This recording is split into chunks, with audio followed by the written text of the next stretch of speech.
ছোট শিক্ষার্থীদের সুন্দর পিটি প্যারেড, সামনে সাংস্কৃতিক অনুষ্ঠান উপলক্ষে বাচ্চাদের সুন্দর সুন্দর নাচ প্র্যাকটিস, ক্লাসে কি করলাম সব কিছু মিলিয়ে থাকছে আজকের ভিডিও।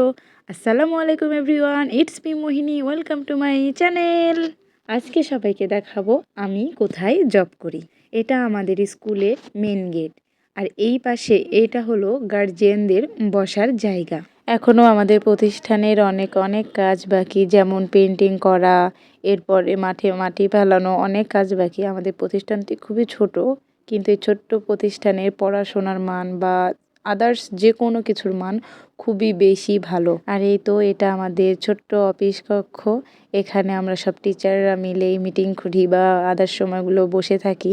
আপনাদের সাথে কথা বলতে বলতে এই বাচ্চাদের পিটি প্যারেডের সময় হয়ে গেছে। দেখুন, এত ছোট বাচ্চা এই বয়সে এত সুন্দর বাঁশির তালে তালে যে পিটি প্যারেড করছিল, এটা আসলে অবাক করার বিষয়। এত ছোট বাচ্চা, এদের কত ট্যালেন্ট আসলে, মানে আমাকে সত্যি অনেক বেশি অবাক করে বাচ্চাদের এত মেধা। মাশাআল্লাহ মাশাআল্লাহ। আমার প্রত্যেকটা দিন সকালে এদের এত সুন্দর পিটি দেখে আমার দিনটা সত্যি খুব বেশি ভালো হয়ে যায়। আমার কাছে পার্সোনালি মনে হয় শিক্ষকতার পেশার চেয়ে বড় পেশা পৃথিবীতে আর কোথাও নেই। এখানে লুকিয়ে আছে আমার মানসিক শান্তি। এদের দেখলে আমার মনটা ভালো হয়ে যায়।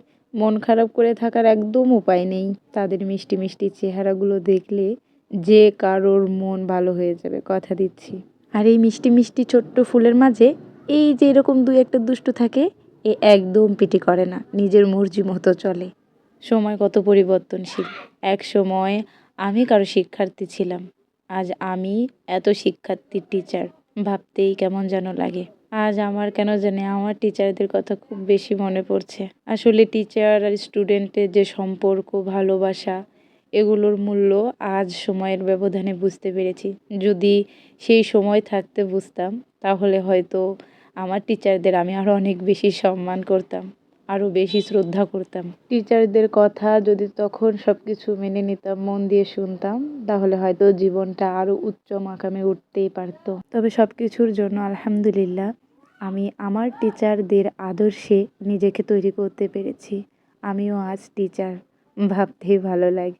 আর এই যে আমাদের প্রতিষ্ঠাতা পরিচালকের মেয়ে, ছোট্ট কিউট মেয়ে, আমার সাথে তার অনেক বেশি ভাব, অনেক বেশি।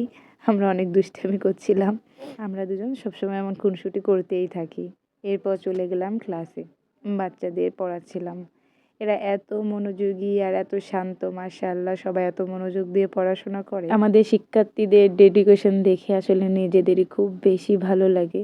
এদের জন্য অনেক দোয়া, তারা জীবনের সর্বোচ্চ চূড়ায় যেন উঠতে পারে, আলহামদুলিল্লাহ। কিছুদিন আগেই বার্ষিক ক্রীড়া প্রতিযোগিতা গেল, এবার সামনে আসছে আমাদের সাংস্কৃতিক অনুষ্ঠান। বাচ্চারা তো এই দিনটার জন্য আসলে সারা বছর অপেক্ষা করে থাকে, আর ওই একটি দিনের জন্য বাচ্চারা দেখুন কত বেশি পরিশ্রম করছে। এই রোদের ঘন্টার পর ঘন্টা পরিশ্রম করে যায় সবাইকে সুন্দর একটি দিন উপহার দেওয়ার জন্য। একদিনের প্রশংসার পিছনে হাজার দিনের গল্প, কষ্ট, পরিশ্রম লুকিয়ে থাকে। কিন্তু বড়ই আফসোস, মানুষ শুধু একদিনের সফলতাটাই দেখে, কিন্তু এই একদিনের সফলতার পিছনে হাজার দিনের গল্পটা কেউ খুঁজেও দেখে না। সবাই ভালো থাকবেন, সুস্থ থাকবেন, নিজের প্রতি যত্ন নেবেন। আল্লাহ হাফেজ।